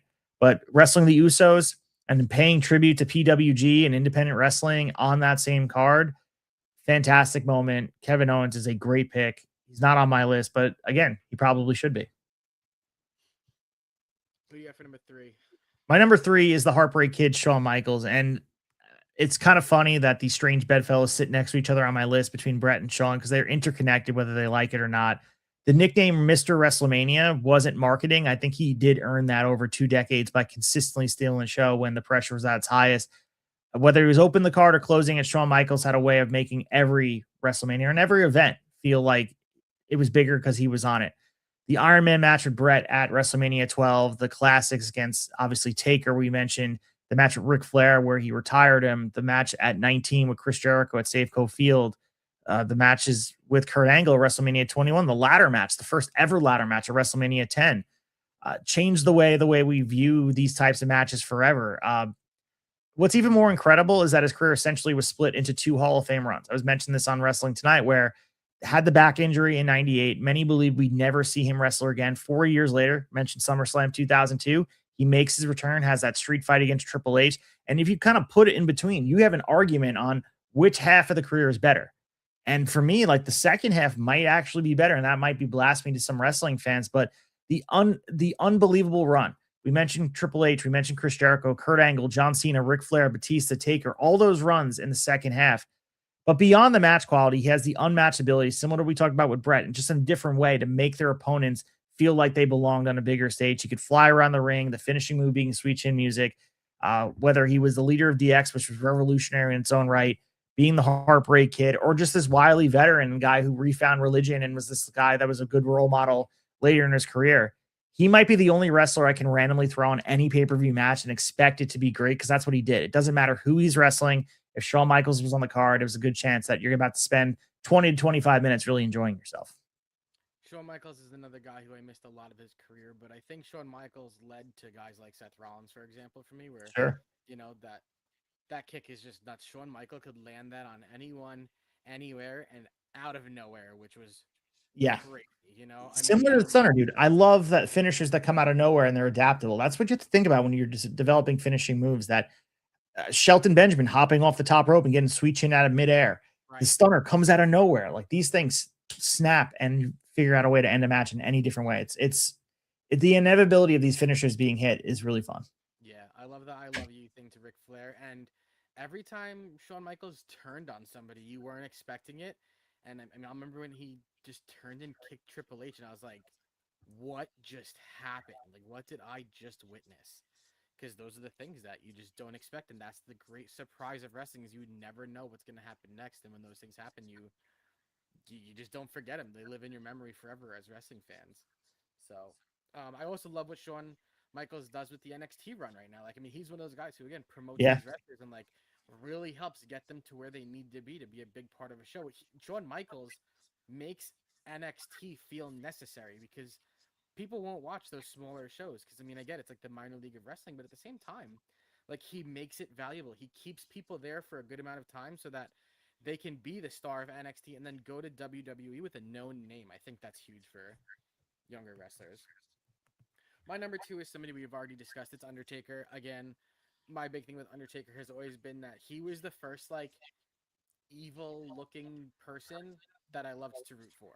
Like I was always a good guy thing, and not that he was never a bad guy, but Undertaker was always that person for me who had those crazy matches, the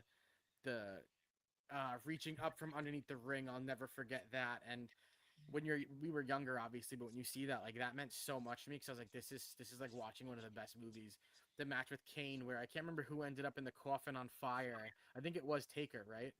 Yeah, that was that was the Royal Rumble where they like he came back and revived himself in a different character, reinvention.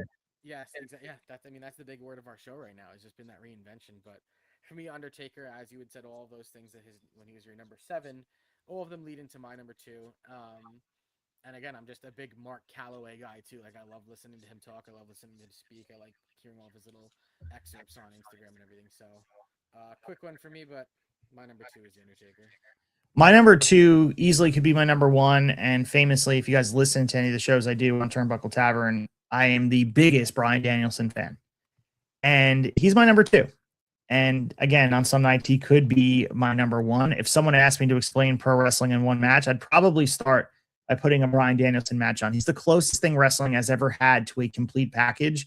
His career has been incredible everywhere he's wrestled, from helping build Ring of Honor into this premier independent promotion in North America to the Yes movement in WWE, reminding everyone in AEW that he's one of the greatest technical wrestlers of all time. Very few wrestlers have ever reached the top of really every major stage they've ever stepped onto. And Danielson somehow makes it look natural. I look back at Bryan Danielson versus Nigel McGuinness. One of my foundational memories of Bryan Danielson seeing him. I had the pleasure of seeing Bryan Danielson wrestle Nigel McGuinness at Lake Grove in Sports Plus a long time ago. And this is before he was in WWE. It helped prove that indie wrestling could be as compelling as anything on national TV. His ROH World Championship run, wrestling with Nigel McGuinness, aforementioned Kenta, the Samoa Joe match, Homicide, the classics that made him the measuring stick for a long period of time. It was inevitable he would be signed as the American Dragon. The only question was, were they going to live up to his reputation? And then came WWE. He got fired. Let's not forget when the Nexus thing happened where he choked out Justin Roberts, but he made his way back. And then the Yes movement stuff happened years later, where that moment at WrestleMania 30 is so immense to me as a fan, where one of the greatest underdog stories that we've ever seen, beating Randy Orton, Batista, beats Triple H earlier in the night, one of the loudest crowd reactions in New Orleans at the Superdome. It's a great wrestling story. It's proof that fans can actually change the course of WWE history, where this wasn't supposed to be what happened. Of course, Punk walked out prior to it, but Bryan Danielson winning the championship there was so huge. And then somehow, obviously, the injuries surmounted. You're like, that's it for his career.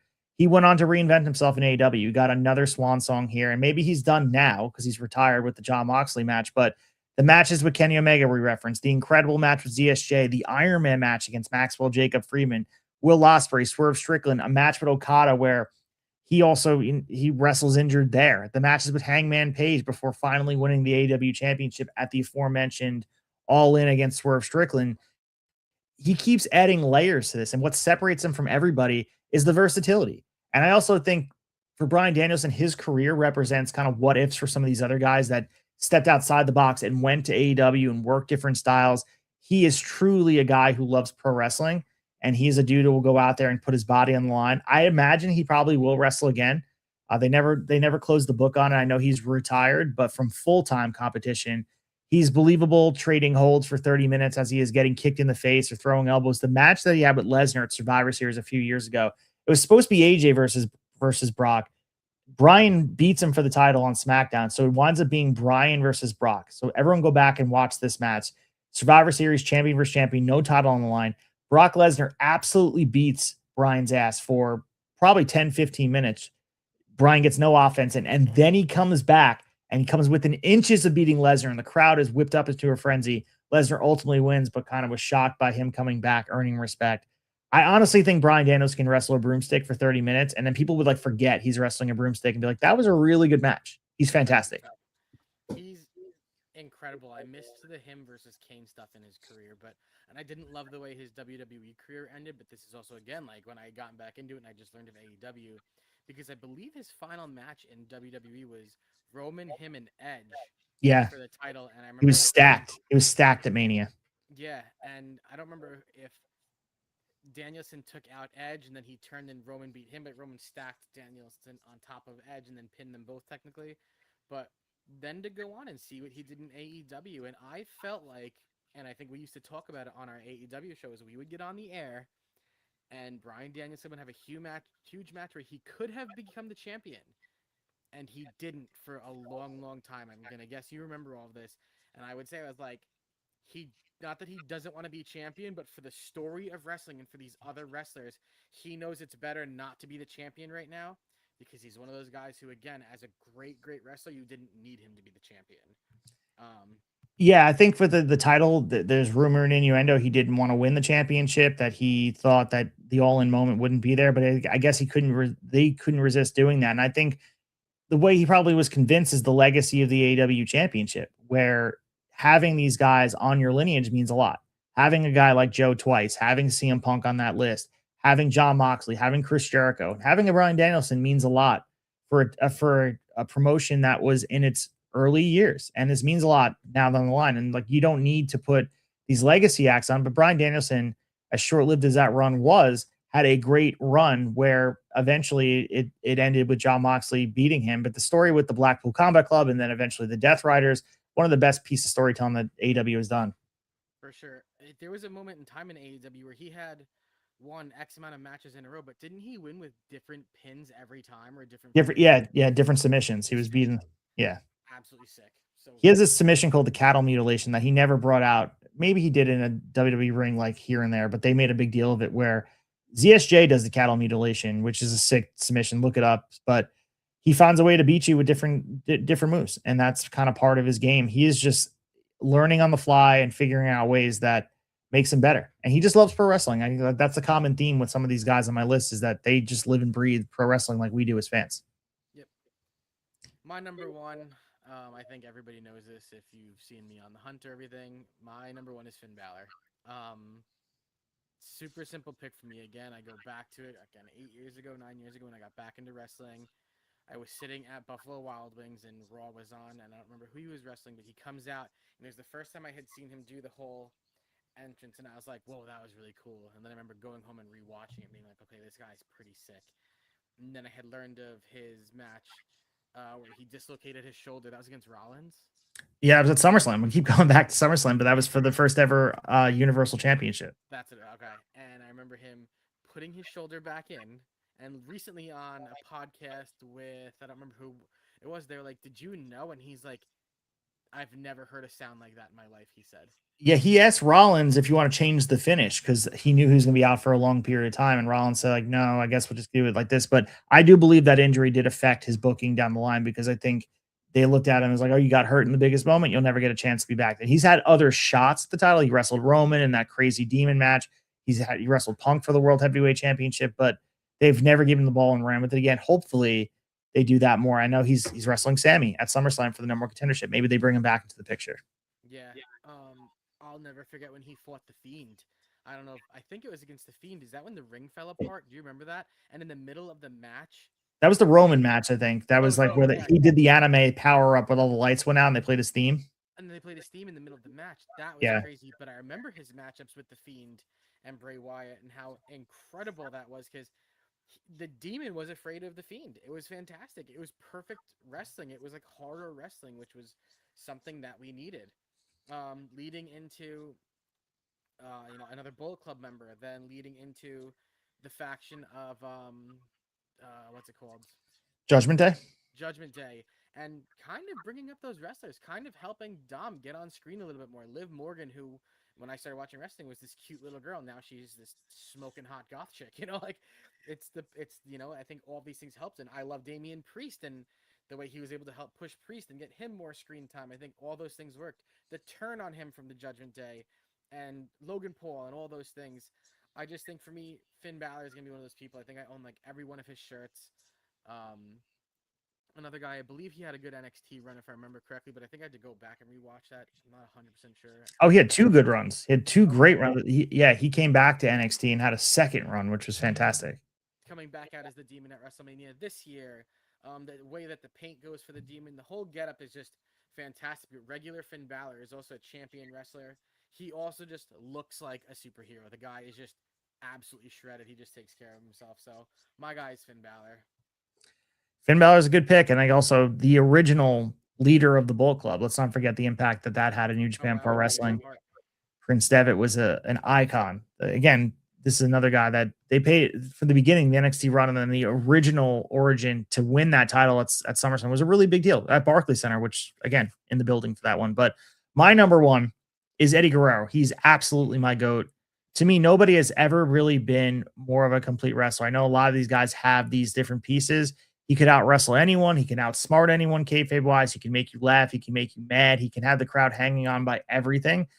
Obviously, the Latino Heat character everyone thinks of, but the lovable lie, cheat, and steal character that became this anti-hero, or that underdog I mentioned, the Lesnar match in 2004 where he wins the championship.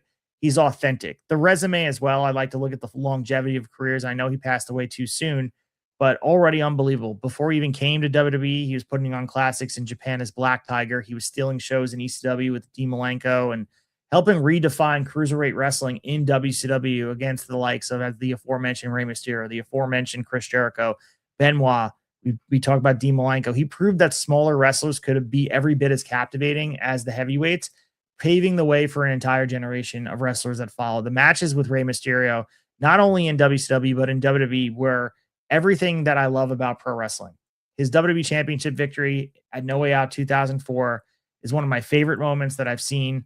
It was felt earned, not manufactured. Him going into WrestleMania as the champion after years of climbing the mountain, he finally reached the top. He goes into WrestleMania 20 against Kurt Angle. He wins with a great finish, by the way, because Kurt has him in the ankle lock and he pushes his boot off and then rolls him up.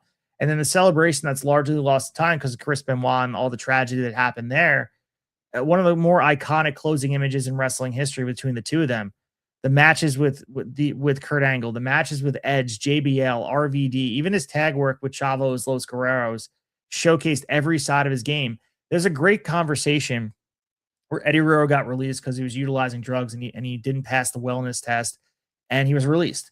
So he was on the indies, and CM Punk at the time was the champion in a lot of different independents. So CM Punk got to wrestle Eddie Guerrero. It's available on YouTube if anyone wants to watch it. A young CM Punk versus Eddie Guerrero. And in CM Punk's commentary, Punk is saying, I thought I was a good wrestler. And then I wrestled Eddie Guerrero. And then I realized I don't know anything. I'm not even close to being as good. Very few wrestlers ever had that balance, entertainment, the storytelling, the charisma, and in-ring brilliance that Eddie had. And let's not forget, this is a guy who came from a historic Guerrero family. There's a legacy to uphold. And when you think of Guerrero, which is insane to think about, when he first started wrestling, he's the Guerrero you think of. He had a connection with the audience that can't be taught. People still chant his name in the ring. Every glance, the camera mattered. You weren't just watching a wrestler, you're watching someone who knew exactly what he was doing to make thousands of people invest in every moment and everything he was doing. And really, again, like if you're not familiar with Eddie's work, think back, like you can think about all the great matches, and he's had plenty of them. But watching him throw his hands in the air, smack a chair on the mat, collapse to the canvas, and somehow convince the referee that everyone should believe his lie and then gets a DQ finish. Very, very creative. Nobody else could get away with what he got away with, and he makes me smile when I think of him. Sometimes that's all you need with a pro wrestler. So Eddie Guerrero, R.I.P. Gone too soon. For sure. Eddie, another guy I kind of missed some of his career, but I think about all those moments on the clips I see of trying to get those cheeky wins. And Eddie is known for that famous stand on top of the ropes and do the shuffle shuffle. Sometimes I think that it doesn't happen often, but there are some wrestlers I feel like who will do it. And to me, sometimes it almost feels disrespectful. But at the same time, I get what they're doing, and you just remember it that way, and you remember Eddie in that way when people do it. I mean, to be honest, I do it every time I go to jump into a pool. Like, it's just the way I am. But really cool stuff. The whole thing with him and Rey Mysterio going on for so long. I mean, I always loved one of the matches I actually watched recently was the who actually is Dom's dad. Yeah, the ladder match at SummerSlam. Yeah. And then they just lead SummerSlam again. They just lead to, I know there's still something out there that's like, oh, they still run the chain of who's actually Dom's dad. If you follow after that win on who's winning, so really cool stuff. Eddie was a great guy, and again, Eddie's one of those guys who almost felt like was a lucha libre, but didn't wear the mask, and he didn't have to, you know. Yeah, he wore the mask in Japan with the Black Tiger stuff, but you're right, he could have wore a mask in WWE, but Yeah, Black yeah, Tiger was a gimmick that was passed on to a lot of people, but he was under the mask at some point. And also, Benoit also wore a mask in Japan as well. Oh, I know that. Wow. Great lists. I'm happy with this. I like both our lists. There were a few people I thought when you were talking about your number one. Eddie was in my thought process for your number one. There were like two other guys, but I was like, one of them I kind of edged out of, and then the other one I was like, if he hasn't put him on now, I don't think he's gonna be your number one. We'll talk about it backstage, but thank you guys for listening. This was a great episode. We went a little long here, but I don't care. This was fantastic. This was so much fun. I hope you had a good time. I appreciate you taking your time out of the day to help me out. Yeah, dude, I'm super verbose on podcasts. I do a lot of my stuff over there. You guys can check me out at Turnbuckle Tavern. You follow me on Instagram at Acefield Retro.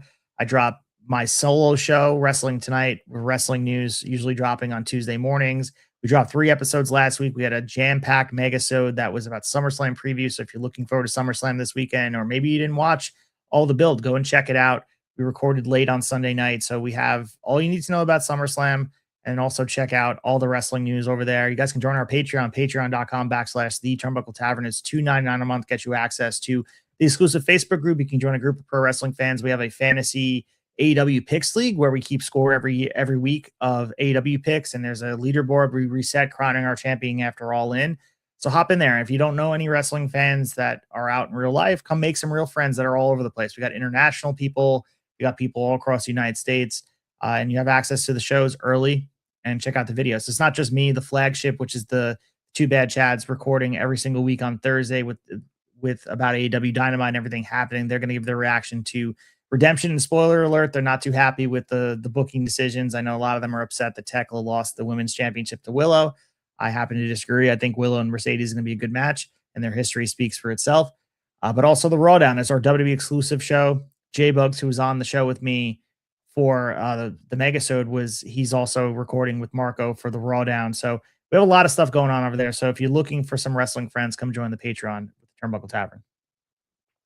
All right, you guys, once again, thanks for hanging out.